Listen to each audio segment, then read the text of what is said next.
Bonjour à tous, aujourd'hui nous allons voir la colère, un vice assez fréquent, assez répandu. On avait déjà vu au tout début que notre puissance irascible, donc cette force que nous avions en nous, eh bien, nous avait été donnée pour lutter contre les tentations et donc contre le tentateur, contre le mal et le malin, contre Satan. Et cette passion va se détourner de sa finalité, comme toutes les autres passions, et va perdre ce but et va maintenant viser non plus le mal et le malin, mais le prochain.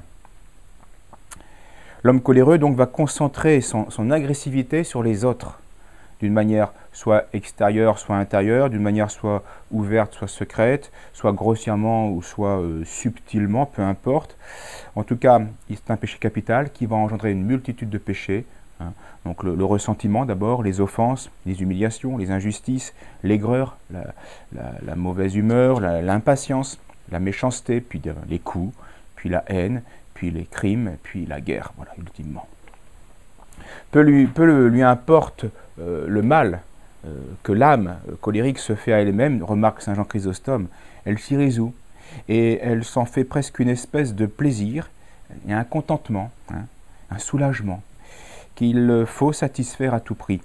Cet embrasement du cœur n'est pas sans un certain plaisir. Il exerce sur l'âme une tyrannie plus impérieuse que tout autre plaisir. Oui, il y a vraiment la tyrannie. On sent bien là qu'on est... Et c'est ce qui manifeste bien le désordre.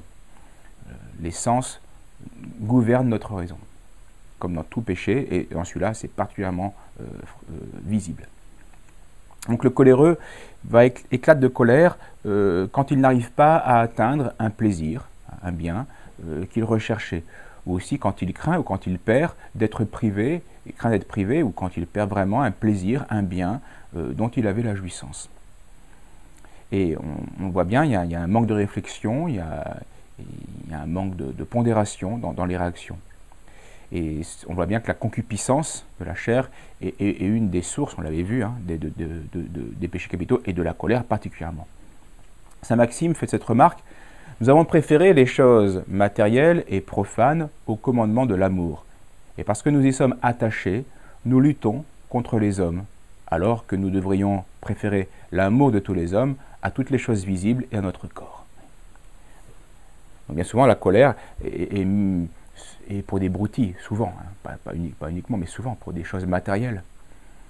Une colère excessive, bien sûr il faut défendre ses biens, c'est évident, la justice doit agir, mais la colère, souvent, en regardant les exemples, c'est bien cet amour des choses temporelles qui vicie toutes nos relations avec le prochain. Ce qui paraît la cause de notre colère aussi, il n'y a pas que la concupiscence, il y a un autre aspect. À ce moment-là, la colère n'est qu'un révélateur d'un vice plus profond, plus caché, et qui ultimement est l'orgueil de nous-mêmes, l'orgueil sur nous-mêmes.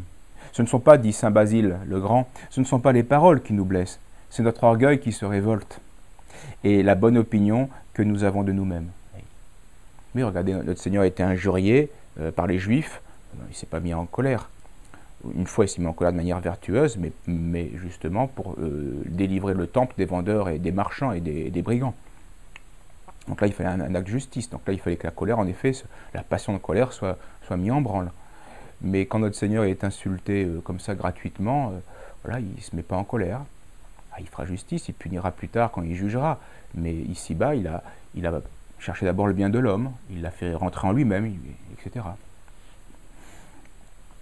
Dans ces manifestations les plus aiguës et les plus violentes, la fureur de la colère mérite d'être appelée au sens propre une folie momentanée. On l'a vu, chaque passion à un moment donné a un aspect de folie et la colère n'y échappe pas.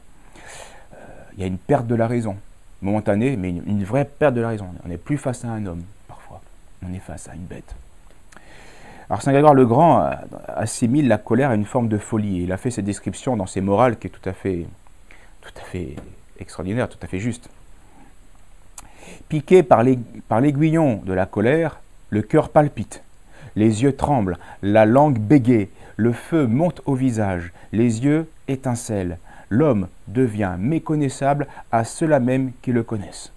La bouche profère des sons, et c'est même pas, on ne sait plus ce qu'il dit là. C'est des sons. C'est une bête qui crie.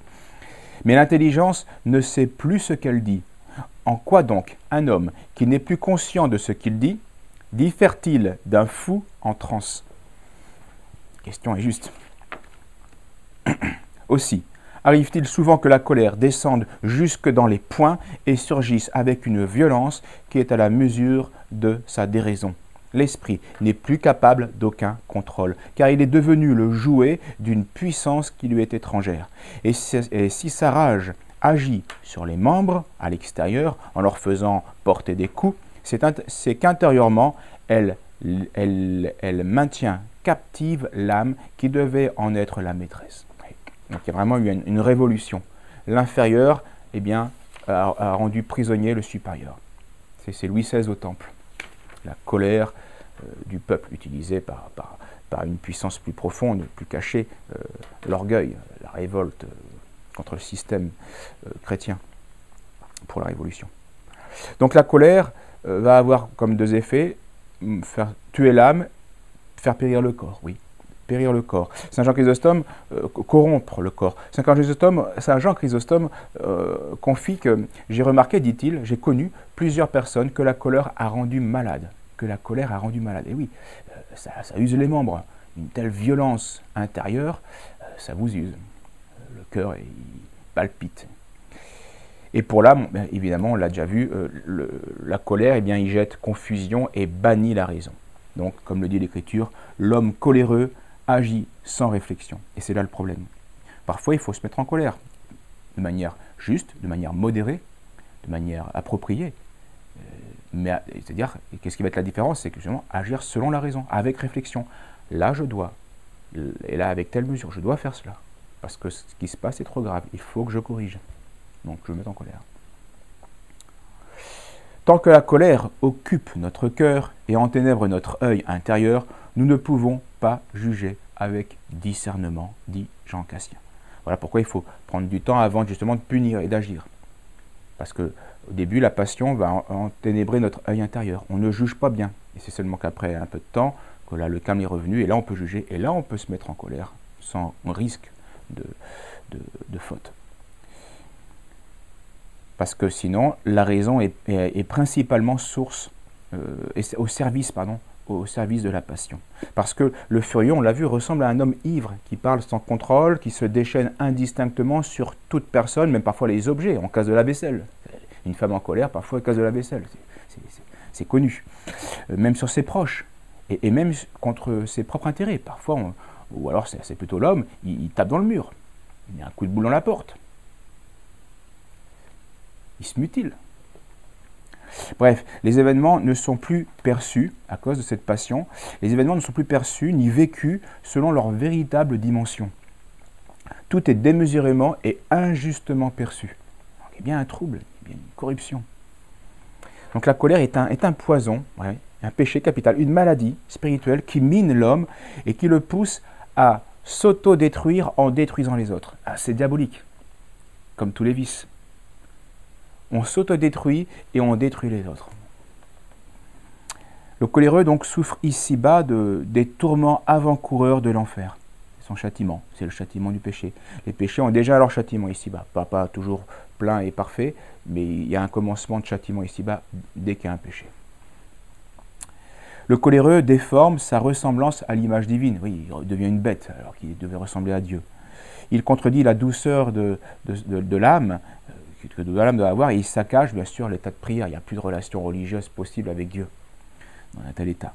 Ce qui va conduire et entraîner en définitive eh bien, sa mort spirituelle. Et malheureusement, c'est très triste, mais c'est beaucoup plus fréquent qu'on le croit, ce vice.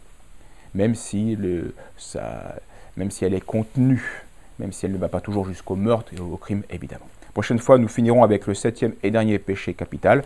Ce sera la vaingloire ou l'orgueil. Merci et à bientôt.